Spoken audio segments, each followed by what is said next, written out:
Hey, welcome back. Today we're taking a look at Kodachromium Part II. So if you guys remember yesterday, we solved for the wavelength. So I did the first one with you. Actually, the first one was done as a model for us. Here that one is. Then we worked together to solve for the second one. That was energy level from 6 down to 1. And then it was your assignment to do the other 4. 5 to 1, 4 to 1, 3 to 1, and 2 to 1. So what are we going to do with these calculations that we've made? So here we have our 401 nanometers from the 6th energy level down to the 1st energy level, and we discovered that that would be violet light. Okay. Part 2, we're actually going to diagram that on the atom of kodachromium, which is right here. Again, you can see that the first one, the one that was done as an example for us, is already done for us. So the first one had a calculation of 391 nanometers, which ended up being UV light, which we wouldn't see. It wouldn't be a color that we would see. We wouldn't notice it, which is why it's black. The rest of these should all have a color. That's a pretty big hint. If you did not end up in the visible spectrum, you probably did something wrong.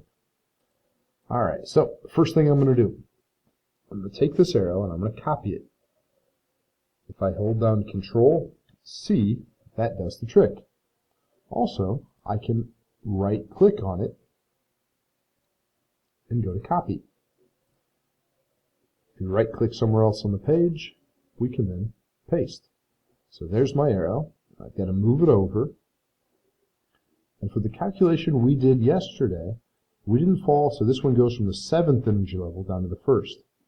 For the calculation we did yesterday, we fell from the 6th energy level down to the 1st.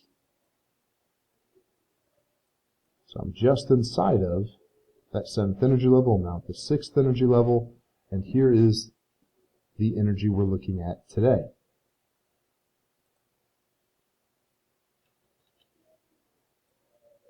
The second part is my wavelength. Again, if I copy it, I can paste it. Right-click to copy and right-click to paste. And I want to change the color of it. In order to do that, I go inside and I select the color. So again, I did that by grabbing the line and right-clicking on it.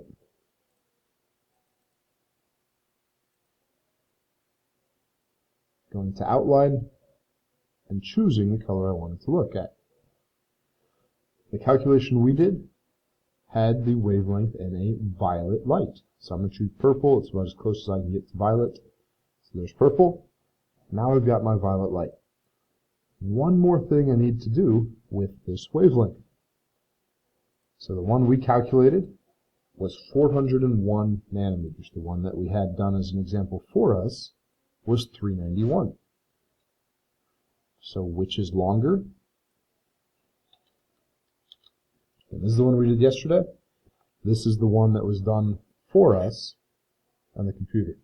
Which is longer, 401 or 391?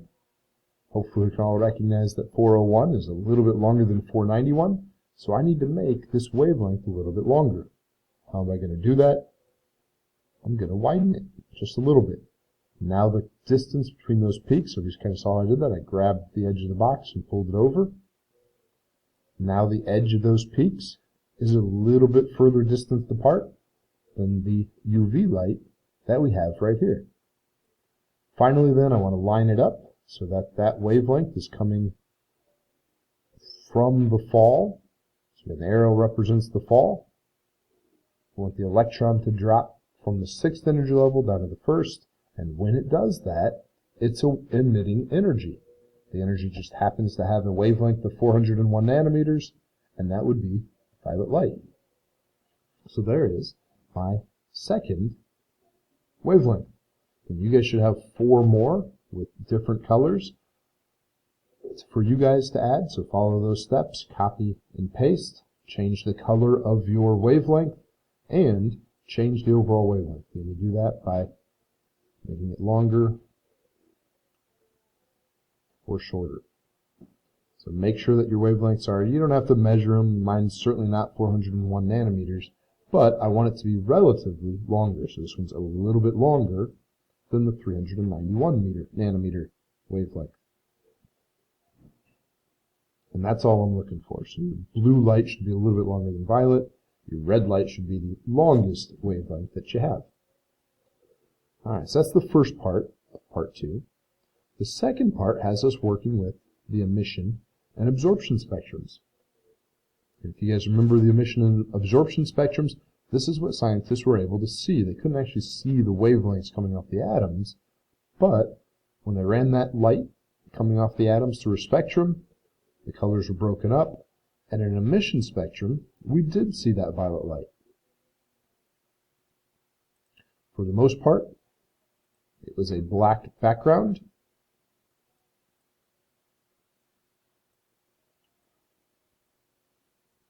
So what I did there is I went to Insert, and I took a shape, I made it a rectangle shape, and then I made it fit the emission spectrum here. So it fits right into the emission spectrum. Now I need to change the color of it though. In order to do that, I'm going to right click on the box, and I want to change the fill to black. So remember, emission spectrum is almost entirely black. I also want to change, I'm going to right click again, and I'm going to change the outline of it to black. So I've got this entirely black background. Again, the emission spectrum is only what the atom is emitting.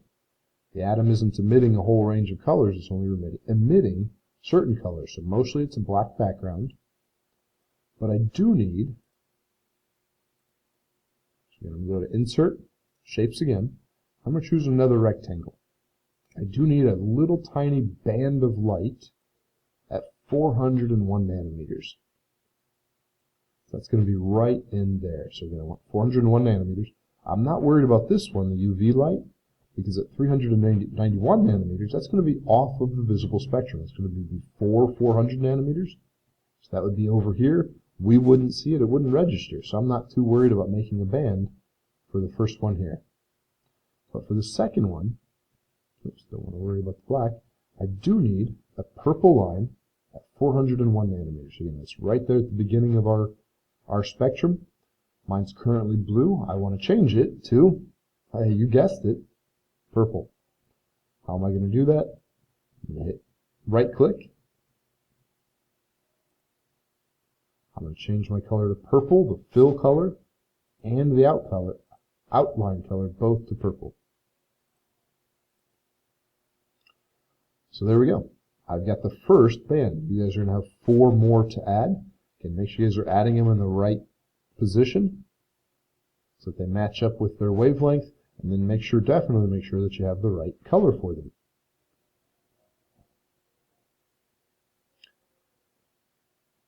Finally then, we also have an absorption spectrum. And hopefully what you guys remember about that, the absorption spectrum, is that it is a full rainbow of colors. So the absorption spectrum is all the white light except a couple of spots, and those are the spots that the atom absorbed light. So this one, I'm going to insert my shape again, so insert shape, and choose that rectangle. Try to get it to fit the grid as best as possible. And I'm going to go back to the very first page. Scroll up. Violet light has the range of 400 nanometers to 440 nanometers.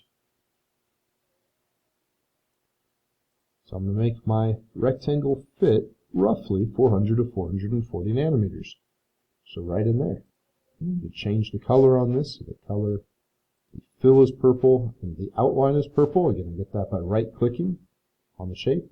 Go up to fill and outline, make them both violet, and there's our violet light. Next to violet light, so after 440 nanometers, you're going to scroll back up. After the violet light comes blue light, and that's from 440 to 480 nanometers. Scroll back down. I'm going to copy this, so right-click, copy, right-click, paste. Starting at 440 and going until 480, should be right roughly in there, I need to make blue. So I'm going to right click, choose blue. I want the fill and the outline to both be blue. Line this up better so it looks nice and smooth. And I don't want any white gaps in there. It should be a continuous spectrum. My next rectangle, after 480, and I can scroll back up, so my next rectangle should be a green color, followed by yellow, orange, and red. Don't worry about the UV light, we can't see that. Don't worry about the infrared light, it's out of our visible spectrum. We don't see it. So the next rectangle would be green, it would go in there, and anyways, you're going to make the full absorption spectrum, which is going to be a continuous spectrum, except, here's the one little tricky part. We need to make black lines where the atom absorbed energy. I'm going to take this band right here. It's about the same shape that I want. I'm going to copy that.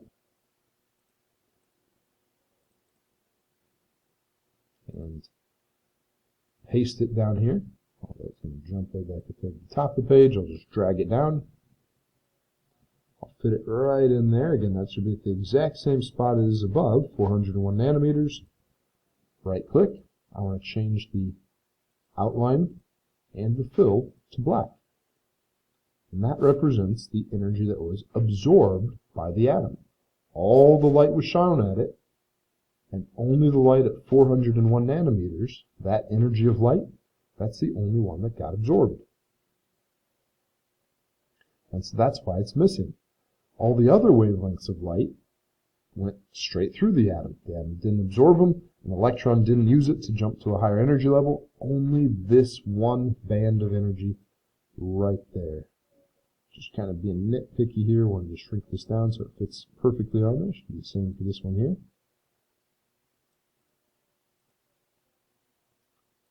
Not perfect, but certainly better.